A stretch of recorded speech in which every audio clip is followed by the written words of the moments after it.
All right, we're back, and so are you. We appreciate you for that. We're back here on Snap Tackle Pod, week five of the season already with Dion Clisso of Preps KC. I'm Mick Shaffer of KSHB 41, currently in my basement, though. Record this early. It's normal time for all of you. It's early for a guy who goes home at like 11:30 at night and goes to bed at like 1. So you're welcome, Dion, and everybody else for me getting up to match your time. I worked until 12:30 last night, so I don't want to hear it. Well, I mean, you can rely on little sleep. Well, here's the other thing too. When I got done working at 12:30, I went upstairs and went to bed. That's the difference. Yeah. There was no drive home and then an hour to unwind. Yeah. The typing of the district standings on the Missouri side was my unwinding. That was it? Yeah, that was it. You have to type those out yourself?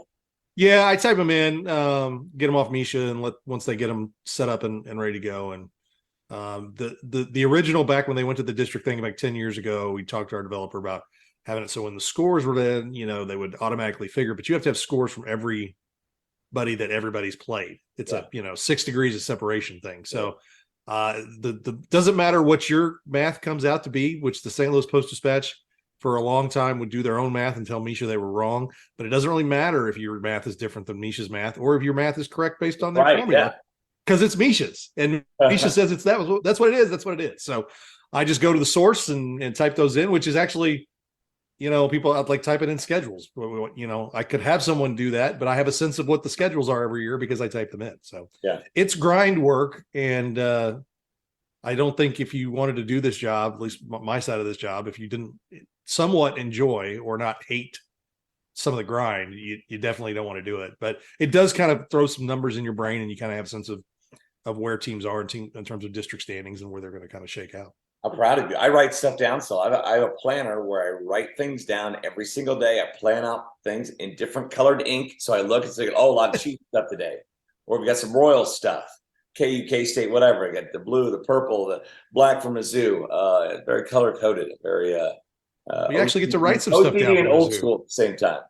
You get to write some stuff down for Mizzou. We went from should we fire the coach to what big bowl game we're going to go to? What a big win.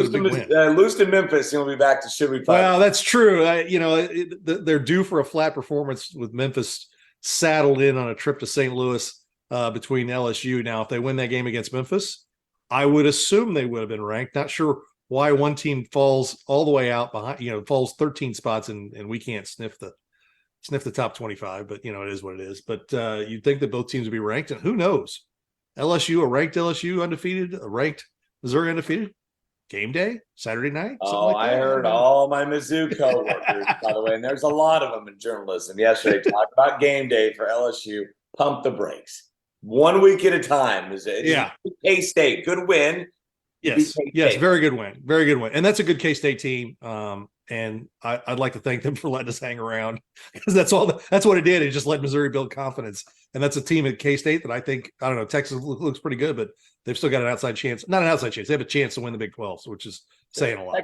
Texas is going to be 8-4. Listen, I've seen it. I can tell you what's going to happen in college football every year, and Texas is going to be 8-4. All right, let's get to it. Let's see the future here for the high school football scene here in Kansas City. But first, I guess we'll look into the past. Last week, week 4, was week 3 for Kansas. But in Missouri, I mean, I asked you about what do you want to talk about. The first thing you said was that Pius Maryville game, 46-42 shootout that Maryville wins.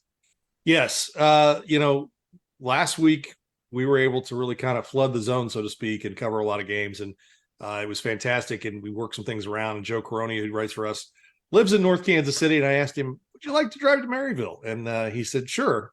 Because I felt like that was a game that in the past that we had partnered with other news outlets, we would get that game through them, but some of those news outlets aren't covering quite like they used to. So we're kind of on an island out here on our own, which is fine. We're picking up the slack. And so he went out there and it was 46-42, and Maryville intercepted the ball on 4th down in the end zone with like 10 seconds left in the game. And so that's how close that game was. And it was back and forth all night long. In fact, Joe texted me on Saturday morning, by the way, as he was sending his stuff in. It was after midnight, about 2:00 by the time he got back from Maryville and got his stuff in. He said that he was standing next to the side judge there on the sidelines at some point, I think early in the third quarter, and the side judge looked over and said, a really good team is going to lose tonight. Yeah. Because the way those two teams are playing. And, the sad fact is they're in the same district. So this could be a district final down the line. So only one of them's probably going to get out into the quarterfinals. But no, a good win. A Maryville team that's a little different than they have been in the past. They've got a quarterback who can throw the ball. And Pius is a really good team. Pius's defense has been outstanding all season. Maryville had played pretty well defensively, and you see what their offenses could do when offenses get going.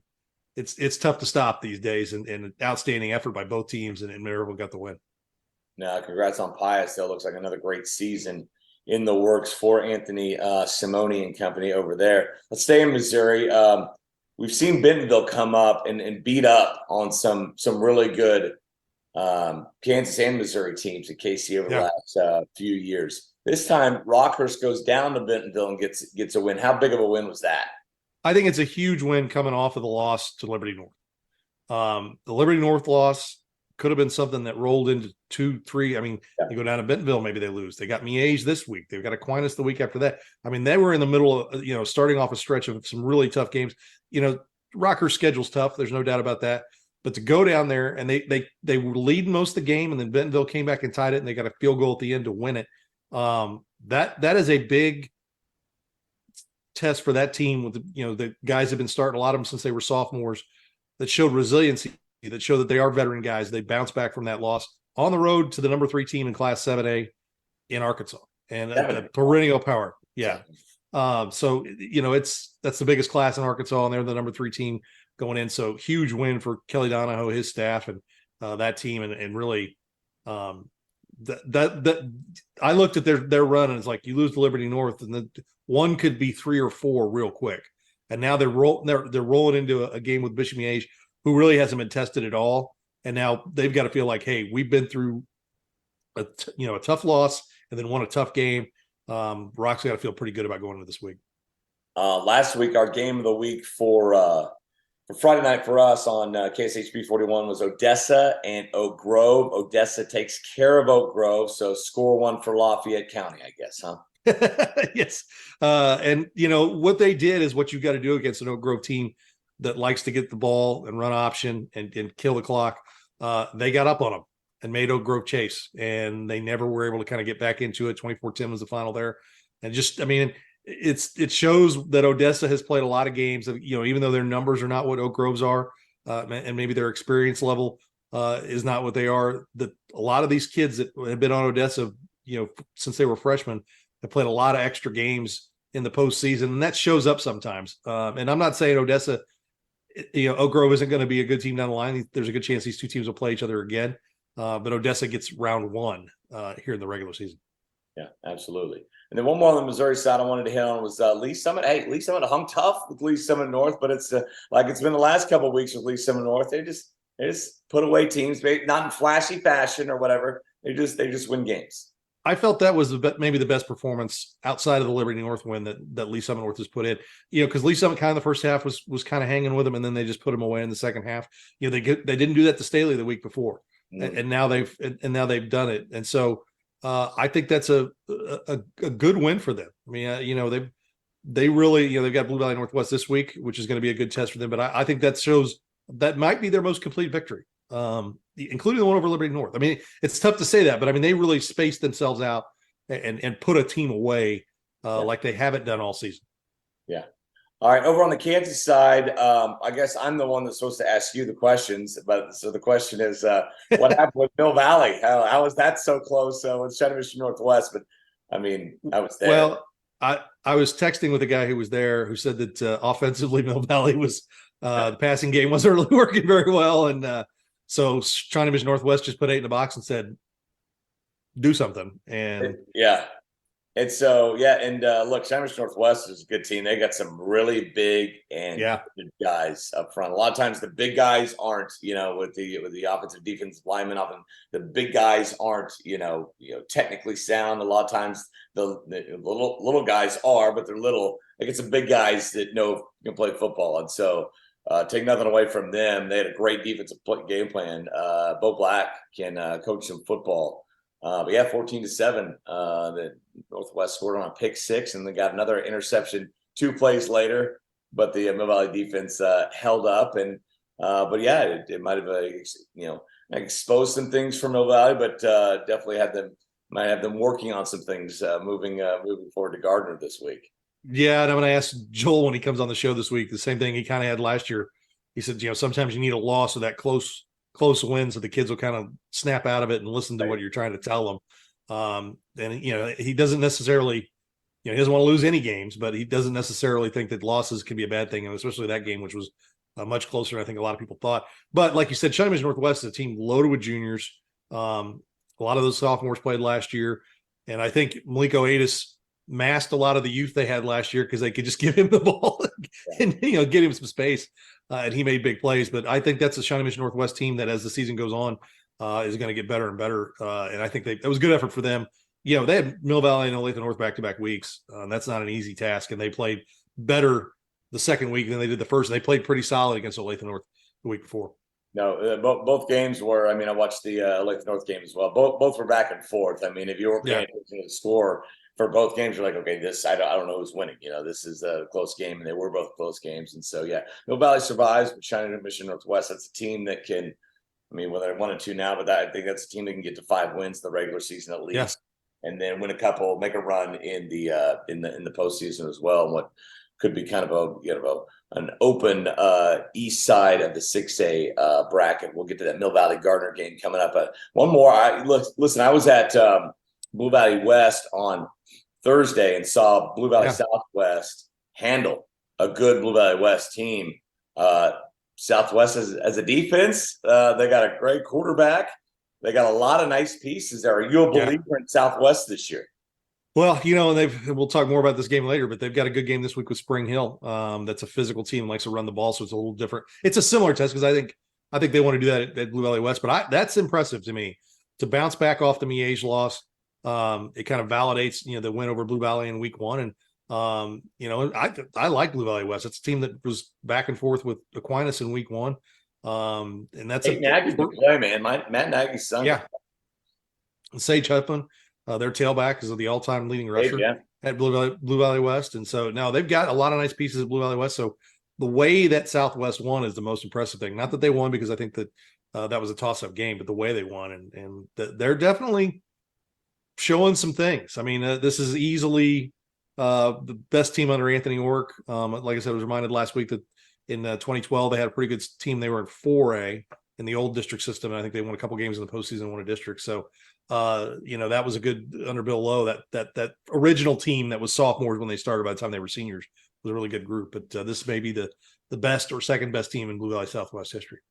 All right, let's get to it. The Big Three, the Remax Big Three on Kansas and Missouri. They'll be kind of like the states will be crisscrossed. So some interstate action this week. So not all Missouri teams on the Missouri side, not all Kansas teams on the Kansas side. Case in point, we begin with Lee Summit North at Blue Valley Northwest. It's a big time matchup, one we were looking forward to at the beginning of the year. Northwest has the loss, but you still expect a close one here, Dion? Yeah, it was a close game last year. Now Northwest had Grant Stubblefield, who was made up for a lot last year because he was one of the better athletes on the field. But you're talking about some pretty big recruits in the trenches for both these teams. 2 guys on the offensive line at Blue Valley Northwest are Power 5 recruits. And of course, Williams Narney. I struggle with his name and I apologize. Williams Winery. He's one of the best players in the country, depending on which recruiting service you look at. He's committed to the University of Missouri, I hear. We'll see. Hopefully that locked that down a little bit more last weekend, but no, it's a good game. A lot of talent on both sides, and like I said, this was a close game last year. So I think that this will be a good test for both teams. And the beauty of these games like this, that you lose it, you put it on a shelf, you learn from it, you go on. You don't have to see that team again. You don't have to try and scheme that team again. You just want to go out there and have a good effort. Try and stay healthy because these are 2 pretty big physical teams. You don't want to get hurt.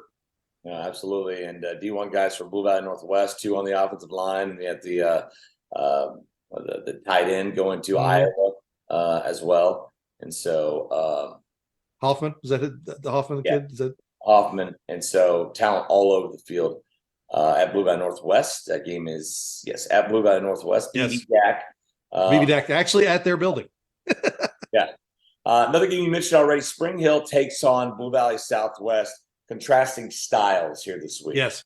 Colton McKenna, the outstanding tailback for Spring Hill, 3 touchdowns last week, and you could see on the highlights he was just tough to bring down. And I emailed with Coach Drew Steffen from Eudora, and he said, "Man, he's a difference maker. He is tough and physical, and you don't wrap him up, you're not going to get him down." And that's going to be the question: is Spring Hill going to be able to come out and be physical and move the ball down the field and keep the clock in their favor, score when they're inside, touchdowns, not field goals type thing. And then defensively, can they keep Dylan Dunn from just going bang, bang, bang, touchdown? Yeah. Because there's a lot of that with Blue Valley Southwest. And they run the ball decently well, too. I think they do a lot of things well offensively. I don't want to just make it sound like they're air raid out there, but it's a great matchup of styles. They're both in 5A. So, you want to get those head-to-heads. I know head-to-head doesn't really matter in Kansas that much, but you want to be able to make sure you're above them in the standings. And right now, Spring Hill is above Blue Valley Southwest. They've got the 3-0 record where Southwest has the loss. They're just losses. They're not weighted over in Kansas. So, yeah. You want to, if you got a chance to hand that other guy a loss, you want to hand that other guy a loss and stay out in front of them. So, no, both two really well-coached teams. And I think this is, styles make fights, and this will be an interesting one to see because, if you're Spring Hill, you may spend 6 minutes going down the field, but if they go down in a minute and a half, then your defense is right back out there. So, so you got to get out there. So, it's going to be a fun one. I like that one. And I like to mix up the big threes, but we've kind of had we've had a lot of back-to-back games with the same teams. I think some of the schedules were front loaded. But no, that's one I definitely had especially the way Spring Hill played last week. That definitely is a big free game. Yeah, close game with Eudora. A good win. Yeah, a good Eudora team. What's that? I said a good Eudora team. I mean, it's not a close game. Yeah, close game, and I think that's a Eudora team that when you get to 4A, they're going to be a tough team to take out. What a monster week this is for high school football in Kansas City, Missouri. You have the crossover games, then you have the game of the year so far in Kansas. Number 1 in 5A, Mill Valley, the 4-time defending state champs. Number 1 in 6A, Gardner on the road to Mill Valley. Of course, Gardner coming off the overtime loss last year in the state championship game to Manhattan. 2 power teams going out the Spectrum game of the week.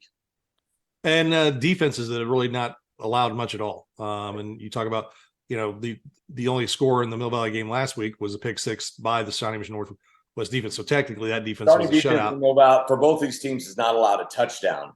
Yeah. And I believe the starting defense total, Gardner might have allowed 1, but starting defense for Mill Valley is allowed 6 points, 2 field goals. Yeah. And there's back-to-back shutouts for Gardner, including the one on the Thursday night when the Chiefs played. And I've made this joke several times.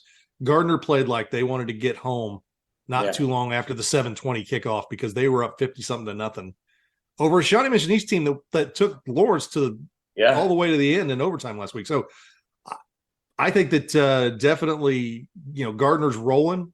I don't know whose level of competition. I'd say the Mill Valley level is a little better because Shawnee Mission Northwest. How about this stat? Combined, their opponents this year are 2-16. Yeah. So, but both of them, although Shawnee Mission Northwest is by far the best team of the 3 teams that Mill Valley's played and Gardner's played of those 6 teams. But yeah, they've kind of been waiting for this game, and it's going to be a big one. It's homecoming at Mill Valley. How about that cupcake they scheduled for homecoming? Well, if Joel is like one coach that used to coach with him, is he a let's get it over as early as possible type guy? I mean, is that when his input I don't know how I think a lot of times administration, there's only a few week window there. A lot of times, the homecoming because you have all these other events and you have conferences and all that stuff. So this might have been the only date they could. Let's just say a coach who used to coach in my town on the South Side told me that if it was up to him, he would have senior night and homecoming, the first home game, and be done with it all. Senior night is the first home game at Mill Valley. Yeah. That's he said senior laugh like what a ride these seniors have been on. Wait, who is that? Because we don't even know numbers at that point. Yeah. He said also, because he also said that there's always some seniors who quit. At least they were there for the first game. Yeah, that's exactly what happened. So if you wait till the end of the year, maybe, Jimmy may not have been there. Jimmy maybe hung it up, but at least he gets to walk out there with his parents. So now homecoming, that should be a lot going on. Some say it's a distraction, some say it's not. I don't know. I'll be curious to see, when my kid goes through that, of what all the stuff that goes on. And yeah, it's a fun week. Everybody obviously has it at every school. You do your parade, you do your different themes each day and all that. Of course, the dance you're looking forward to on Saturday night. So I'm sure in some cases it gives you more juice, more energy, and other times maybe it takes away from the time that you would otherwise spend, studying an opponent. It's an anomaly here. These two teams have played the last 4 years in the Sunflower League. They've got each other on both rotations, and so the last 2 years, Mill Valley has won at Gardner 35-14, same score both times. The year before that, the COVID year 2020, Mill Valley was at home without their quarterback, and Gardner got a big win at home. I think it's 28-26 over a really good state championship Mill Valley team there. Well, and that was Jesse Owens' first year there, and so that was kind of the look of, oh, hey, what they've got going on. So I think Gardner has looked as good as anybody. This will be their biggest test. Mill Valley, outside of last week, has looked as good as as good as anybody as well. So I want to say that was Cornelson's last year, I believe. It was Cornelson's last year. As soon as I said that, I thought to myself, third year Jesse. Yeah, so that was one of those things where I think that these teams have definitely know each other, and Cornelson's system is very similar to there wasn't much difference in terms of what they did offensively, so that was pretty easy for them. But no, it's going to be it's going to be interesting. Gardner's a flexbone team that passes the ball a lot, right? It's Dustin Delaney. He's not afraid to throw the ball out of and they have athletes there, and they have size, and it's really hit you over the top of the tight end. Yeah, right. That was Shawnee Mission East. They rode that to a state championship. Listen, this could be a low scoring game. Both of these teams aren't used to that, but the two really, really good defenses and great athletes all over the field. Jaden Woods for Mill Valley just wrecked the game last week. 8 tackles from the defensive end position and sack and TFLs, and it was fun to watch. All right, let's move on to the Missouri side of things and our Remax Big 3 games of the week. Dion, you've got Bishop Miege at Rockers against Kansas being Missouri matchup, but it's in Missouri barely by several feet over there inside the state line at Rockers. And these are two teams that have lived up to the hype. I know the Rock has that one loss, but it's to a great team, and Miege is rolling as well. Well, and this is about year 5 or 6 they've played since they kind of up the rivalry. And it now has a name. It's called the Catholic Clash. I'll deal with it. It's okay. it's not bad. Holy War? Is that Miege? Holy War is Aquinas. Yeah. I don't know what St. James is. I don't know where they flow in and play all these. So, but this is the Catholic Clash, they're calling it. So we'll see. But no, we talked about it earlier. Rock, great win last week. Got to have a lot of confidence. Miege, whatever you need, they seem to get. Score, man. Running game. Garcia, the tailback, is really good. The new quarterback is playing really well with the new receivers. Defensively, which is always their most underrated side of the ball because they can score at will. Defensively, they're playing really well and have shut some teams down. So I think it's going to be interesting. You wonder if it's going to be Rocker's ability with their size to kind of lean on them and get that, and be able to stop the big plays. And slow down the rushing attack that they have, because they've got a lot of big plays off of that. So last year, it was close, and then Miege kind of blew it open at the end. That was a fun one to watch, but I don't know. I don't know who's going to get this one, but they're both playing as well as they could play heading into this game. Also, Kansas v. Missouri crossover. Blue Valley West goes to Staley. Why is this one on your Big 3? Well, it's Rampy against Korkenmeyer. He coached them in high school, so it's always a good. Last year, this was a great game. Okay, I got 34-33. Both teams were kind of in a similar spot last year, kind of coming off losses, kind of looking at felt like they were pretty solid teams, but had played good teams and suffered a couple losses, going into it. Staley hung close with Lee Summit North, got a loss. They beat Lee Summit. Didn't play very well in week 1 against Blue Springs. I think that's kind of a week 1 loss that you can look back and go, didn't get that one done. And then played a pretty good Lee Summit West team last week that their defense shut them down and they lost 28-7. So both these teams are hungry for a win. The coaches know each other pretty well. And even though that, it's been a long time since Josh played for him, I think he'd like to return the favor that Coach Rampy did at Blue Valley West last year and go win on his field. Like a 1-point game, right? Yeah, it's a 1-point game. So I expect the same thing. I mean, I think both teams are pretty talented and, just haven't had the wins this year. And last year on the Missouri side, 2 Missouri teams, Pleasant Hill at Odessa. This one kind of said, under the radar here on this huge week of high school football in and around Kansas City. But I like this Roosters and Bulldogs. Both undefeated. This is probably for the MRVC West crown. I mean, I think Harrisonville's playing better, but they've already got the loss to Pleasant Hill, so they're kind of. Pleasant Hill played Oak Grove yet? They haven't, have they? They haven't. I think they play them next week. I think they do them back-to-back weeks. Yeah. So I mean, these 2 teams have kind of beaten the teams that are right there next to them. So the win here kind of vaults you to the top. So no, it's definitely a big one. Pleasant Hill's up in Class 4, so there's not like they're in the same district like they had been the last few years. So this is definitely a game that you can get the win, for conference, because conference still means something to a lot of people. So this is something you can kind of sell to your kids, like we want to get the conference. The patch. Some places hang, years on a banner, for conference champions. So now this is definitely Pleasant Hill's defense have been playing really well. We always know Odessa's defense has been is always good. So, and they're coming off a really solid defensive effort last week, but against Oak Grove. So no, it's a good one. Like I told my photographer who was at Oak Grove last week, I said, if you liked Oak Grove, you're going to love Odessa.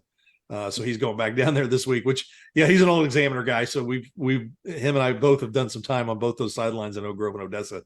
But that one should be a pretty good one for that MRVC West title, which is one of those conferences that they all really care about, which is good. Absolutely. And one that doesn't, this should be like the 4th Big 3 game. This should be 3B here coming up this week. Oak Park going to Platte County. You got undefeated Oak Park still against 3-1 Platte County, 2 of one of the top 10 teams in the entire metro area. What do you make of this one? Well, Platte County last week got gashed by Grain Valley and Ty Williams. He goes for 339 yards rushing. In a second here.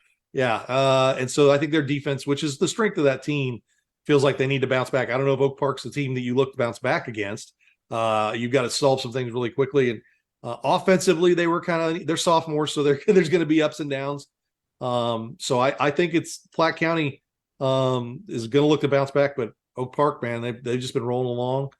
They got the win over Grain Valley 2 weeks ago, late when they picked off a pass and ran it back to the 20 and then punched it in the final seconds of that game. So this is a big one. I mean, it's Class 6 Oak Park against Class 5 Platte County, but if you're Platte County, you've given up the head-to-head to Grain Valley.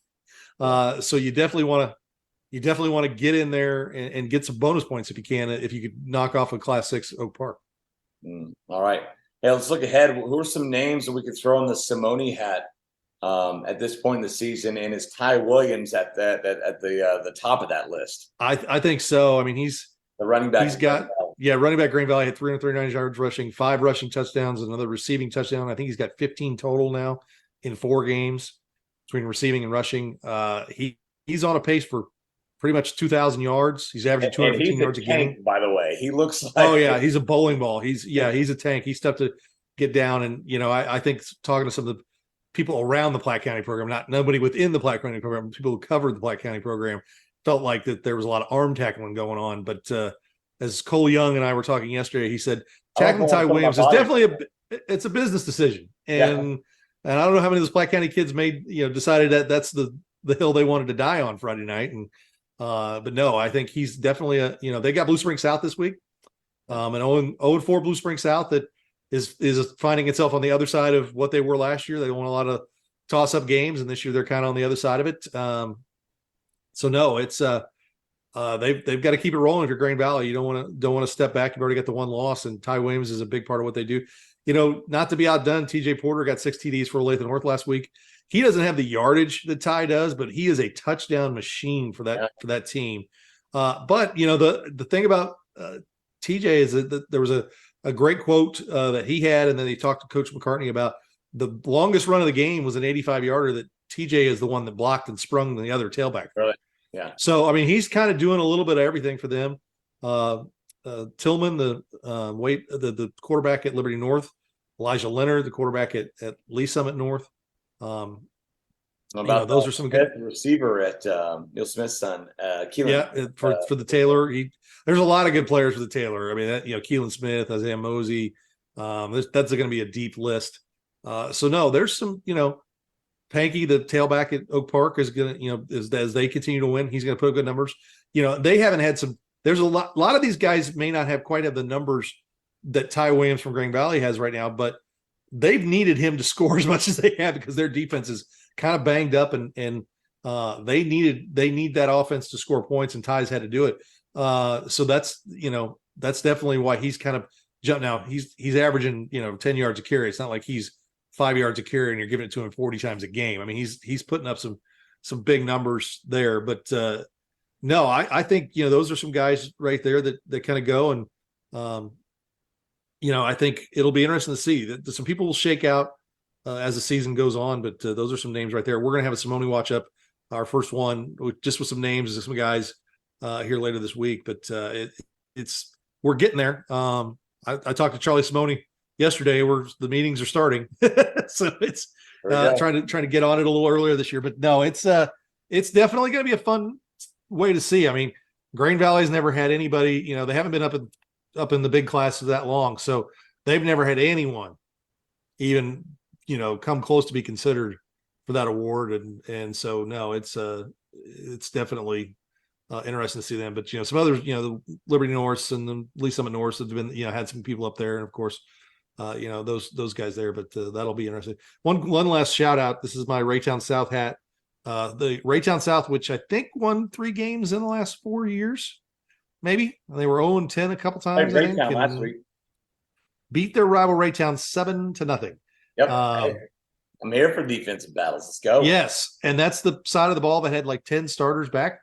Coach William Harris has done a really good job with that program, and that, like I said, they're 3-1, and their only losses to Grandview. Now they beat Raytown, they beat Truman. So that's some teams they should be, they're better than, but it's tough to get a program when you go over. It's tough to turn that corner. And it's, they won a game last year, but now they're at 3-1, and them along with Van Horn, who's 4-0 and looking like they're a couple weeks away from maybe, I mean, that's a team that could be 9-0 very easily. Wow. They've got some tough games with St. Michael's. Got Lincoln Prep this week. I think they should beat Lincoln Prep. St. Michael's is pretty solid. Summer Christian is always tough. But that's a Van Horn team that could be 9-0 and maybe earn, right now they're seeded number 1 in their district that includes Pleasant Hill and Jeff City. I think that Pleasant Hill's probably the best team in there. I think Jeff City's not any good. Plus, I don't like them. So Jeff City people are like Nebraska people. It's been done forever. Fans. Maybe they turned a corner, Dion. Maybe you should give them a chance. Well, it's a different regime there now at Jeff City High School, and I think Capital City's pretty good. That's the new high school.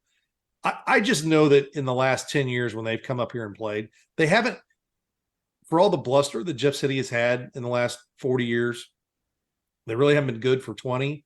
And they've come up here and been just bad actors, destroying locker rooms, in games where they were getting beat bad in playoff games, trying to get personal fouls to get guys kicked out so they can't play the next week. I mean, just not a well-disciplined program. So I don't know if that's still true, but I know that's the experiences they've had up here the last few years. And now they're down in Class 4, which is a weird thing to think of Jeff City in Class 4, but that's what they are when they split the schools. And all the growth, I think, is now at the new school, that part of town. So I don't know if Jeff City High School will be up in Class 5. If they didn't go up in the new configuration when they pulled teams up, then I don't know when they are going back up. So no, I think that's an interesting district with Van Horn and Pleasant Hill, and that's Van Horn's a team to keep an eye on, and they are off to one of their best starts. Also, the 2 coaches of the week this week for the Chiefs.